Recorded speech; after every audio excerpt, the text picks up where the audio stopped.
أنا العبد الذي كسب الذنوب. Assalamualaikum warahmatullahi wabarakatuh. Alhamdulillahirrabbilalamin. Allahumma salli ala Sayyidina Muhammad wa ala ali Muhammad. Alhamdulillah, berjumpa kembali dalam kajian kita pada hari ini, melanjutkan pembahasan kitab Syarah Irsyadul Ibad. Akan tetapi sebelum kita mengkaji tentang kitab Syarah Irsyadul Ibad, ada pertanyaan yang masuk. Ustaz, tolong dijelaskan tentang hukum membaca basmalah sebelum membaca Al-Fatihah di dalam sholat fardu. Pertanyaan ini saya sampaikan karena di daerah saya, di kampung saya, ada seorang imam yang selama ini dia ketika menjadi imam dan membaca Al-Fatihah diiringi dengan membaca Bismillah. Nah, kan tetapi imam yang sering menjadi imam ini menunaikan ibadah umroh. Nah, setelah pulang dari ibadah umroh, ketika di masjid ada perbedaan. Yang selama ini membaca Bismillah sebelum membaca Al-Fatihah, setelah pulang dari umroh ketika menjadi imam tidak lagi membaca basmalah. Jadi langsung Alhamdulillahi Rabbil Alamin Ar-Rahmanir Rahim Maliki Yawmiddin Iyyaka na'budu wa iyyaka nasta'in Ihdinas siratal mustaqim Siratal ladzina an'amta 'alaihim ghairil maghdubi 'alaihim waladdallin. Tetapi sebelum berangkat umroh membaca basmalah sebelum membaca suratul Fatihah.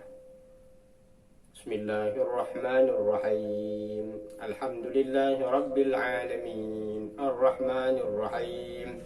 Maliki yaumiddin. Iyyaka na'budu wa iyyaka nasta'in. Ihdinas siratal mustaqim. Siratal ladzina an'amta 'alaihim ghairil maghdubi 'alaihim waladdallin.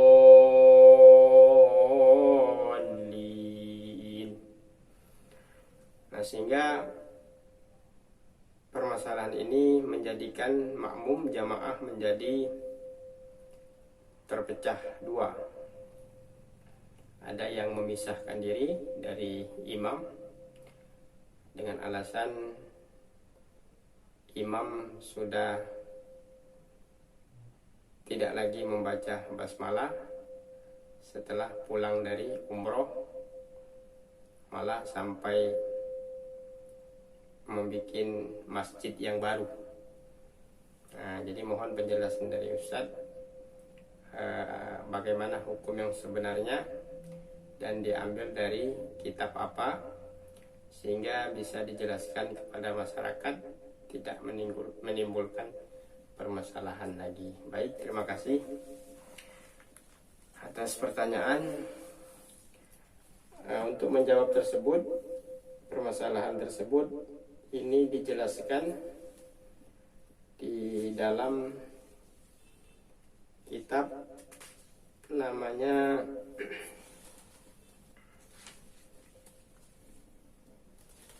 kitab Bidayatul Mujtahid. Dalam kitab Bidayatul Mujtahid ini dijelaskan tentang persoalan hukum membaca qiraah basmalah saya temukan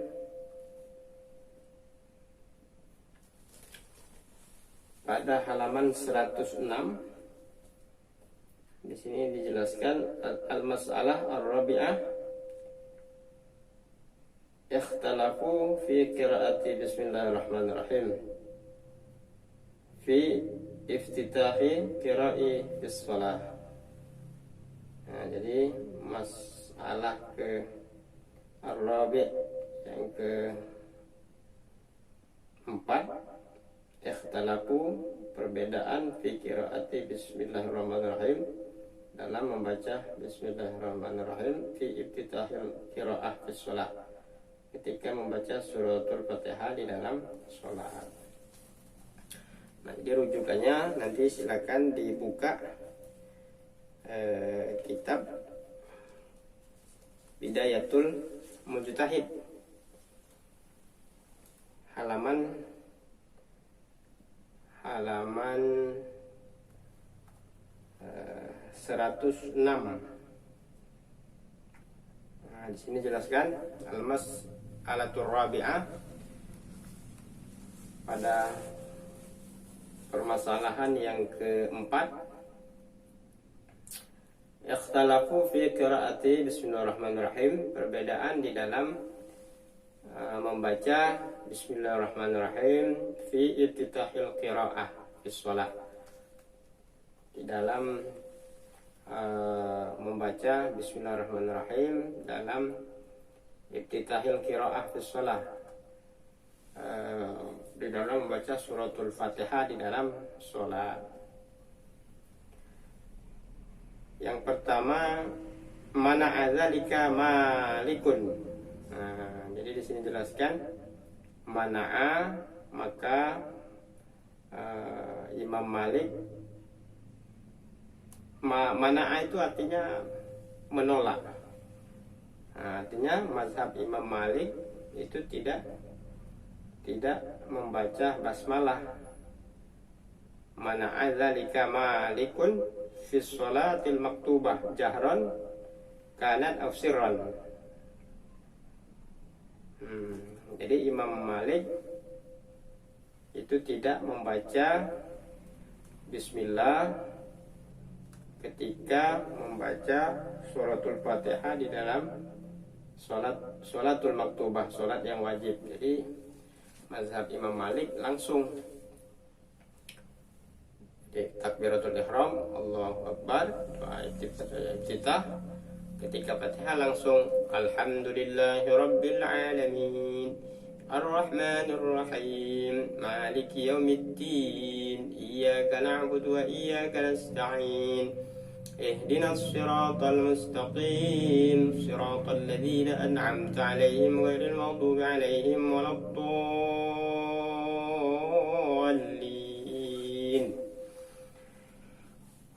Nah, jadi kalau mazhab Imam Malik itu tidak membaca Fatihahnya, tidak diawali dengan membaca basmalah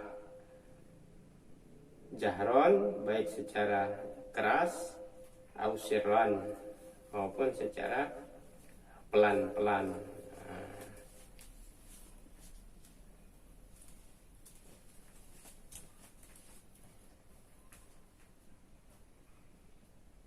Wa ajaza dzalika fin nafilah, akan tetapi membolehkan di fin nafilah, di dalam solat sunnah. Wa ajaza dzalika fin nafilah. Wa qala Abu Hanifah, dan menurut mazhab Imam Abu Hanifah, ya, wa Ahmad, dan Imam Ibnu Hanbal, ya, Ahmad bin Hanbal, yaqra'uha, akan tetapi ya, mazhab Abu Hanifah dan Ahmad bin Hanbal yaqra'uha, mereka membaca hanya kembali ke basmalah, membaca basmalah ma'a umil Quran, bersama Al-Fatihahnya. Jadi menurut Imam Abu Hanifah dan Imam Ahmad bin Hanbal, mereka membaca basmalah sebelum membaca Fatihah. Bismillahirrahmanirrahim. Alhamdulillahi rabbil alamin. Arrahmanir rahim. Maliki yaumiddin. Iyyaka na'budu wa iyyaka nasta'in. Ihdinas siratal mustaqim. Siratal ladzina an'amta 'alaihim ghairil maghdubi 'alaihim waladdallin. Ini kalau Imam Abu Hanifah dan Ahmad bin Hambal yaqra'uha, mereka mengawali Fatihah dengan membaca basmalah. Wa qala Asy-Syafi'i, dan begitu juga menurut Imam Asy-Syafi'i yaqra'uha, ya, membacanya. Jadi Imam Syafi'i, kita mayoritas Imam Asy-Syafi'i, ya, rata-rata membaca Fatihah diawali dengan membaca basmalah. Wala budda fi jahran wa fi sirri sirran indahu ayah min fatihatil kitab, karena mereka meyakini bahwasanya Fatihah itu merupakan bahagian dari ayat suratul Fatihah. Nah, ini penjelasan terkait dengan ikhtilaf tentang membaca basmalah di dalam sholatul maktubah sebelum membaca al-fatihah. Jadi intinya hukumnya itu boleh pakai basmalah, ya, boleh tidak pakai basmalah. Akan tetapi persoalannya bukan itu saja. Jadi kalau masalah hukum sah dan tidak sahnya, sah yang pakai basmalah, sah yang tidak pakai basmalah, sah. Akan tetapi di masyarakat itu kalau sudah terbiasa membaca basmalah, imamnya terbiasa membaca basmalah, tahu-tahu tidak pernah membaca, ya, tahu-tahu tidak membaca basmalah, ini akan menimbulkan kebingungan di jamaah kita, karena tidak semua jamaah itu memahami ikhtilaf, memahami perbedaan di dalam hukum-hukum fikih, termasuk di dalamnya membaca basmalah. Jadi menurut saya, saran saya sebaiknya masyarakat masjid yang sudah terbiasa imamnya membaca basmalah, ya silakan, ya, dengan membaca basmalah. Jadi jika ada imam baru hari Jumat yang kita belum kenal, ditanya dulu, Ustaz, masjid kita ini mazhab Syafi'i, tolong nanti kalau baca suratul Fatihah pakai basmalah. Ya mungkin dia selama ini dia bukan mazhab Syafi'i, mungkin mazhab Maliki. Tapi kalau imam yang cerdas tuh akan bertanya dulu, di masjid kita, di kampung kita ini terbiasanya Syafi'iyah atau yang lainnya. Nah, itu yang kedua penjelasannya itu mengapa terjadi perbedaan ikhtilaf. Nah, di sini dijelaskan juga sesungguhnya perbedaan itu didasarkan pada persoalan apakah basmalah itu bahagian dari surah min suratil Fatihah atau tidak. Nah, kalau Imam Malik meyakini, ya, Imam Malik meyakini bahwa bismillah itu bukan bahagian dari Fatihatul Kitab, bukan bahagian dari ayat dari Fatihah. Nah, sementara Imam Syafi'i dan yang lainnya meyakini bahwa basmalah itu bahagian dari Fatihatul Kitab. Itu saja sebenarnya.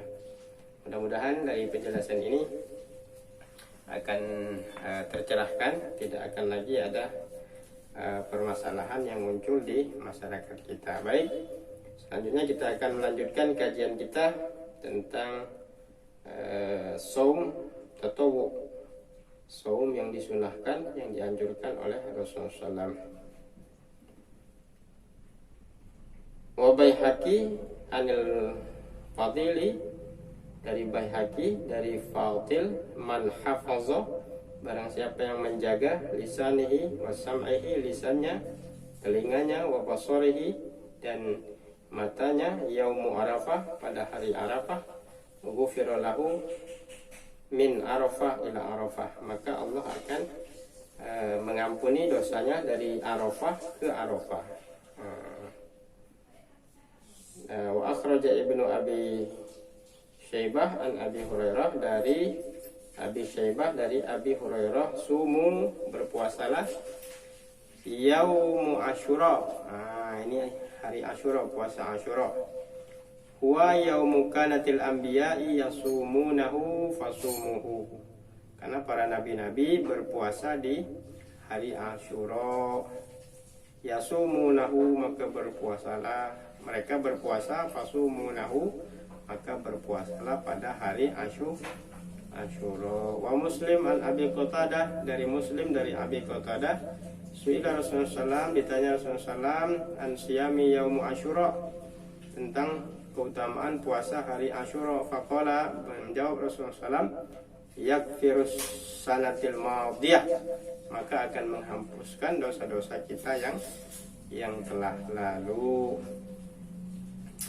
Wa akhraja Ahmad wa Tirmizi, yang mengeluarkan hadis Imam Ahmad dan Imam Tirmizi, an Abi Dzar, dari Abi Dzar, man soma, barang siapa yang berpuasa, salah sati ayam, 3 hari, min kulli syahr, dari tiap bulan. Jadi setiap bulan itu ada 3 waktu, 3 tanggal yang kita disunahkan untuk berpuasa. Faqad somaddah rikulluh, maka seperti dia puasa sepanjang masa. Wahuma wa Ibnu Hibban, dari Ibnu Hibban, idza sumta, apabila engkau berpuasa, minasyahri, dari suatu bulan, salah sati, ya, fasum salah sati Asyura. Jadi tiap bulan itu, dalam satu bulan kita disunahkan puasa 3 hari, salasa asyrah, ya. Jadi salasa asyrah tanggal 13, arba'a asyrah tanggal 14, wa khamsa asyar, dan tanggal 15 pada tiap bulan. Wa akhraja Ahmad wa Ibnu Majah an Abi Hurairah, dari Imam Ahmad, Ibnu Majah, dari Abi Hurairah, kana Nabi SAW, Rasulullah SAW, Nabi kita Muhammad, yasumul isnain, senantiasa berpuasa pada hari Senin, wal Khamis, pada Senin dan Kamis. Fakila ya Rasulullah, maka ditanya Rasulullah, innaka tasumul isnain wal Khamis, sungguhnya engkau puasa pada hari Senin dan Kamis. Faqala inna yaumul isnin wal khamis, sesungguhnya kata Rasulullah, hari Senin dan hari Kamis, yaghfirullah bihima likulli muslim, Allah mengampuni tiap-tiap orang muslim, ya, illal mutahajirain, kecuali 2 orang yang sedang bermusuhan. Yaqulu da'huma, maka yang 2 orang sedang bermusuhan itu tidak akan diampuni, hatta yastaliha, sampai mereka bermaaf-maafan, sampai mereka berdamai. Wa Tirmizi anhu kana yataharra shaumul isnin wal khamis wa qala ta'ridul a'mal fihima.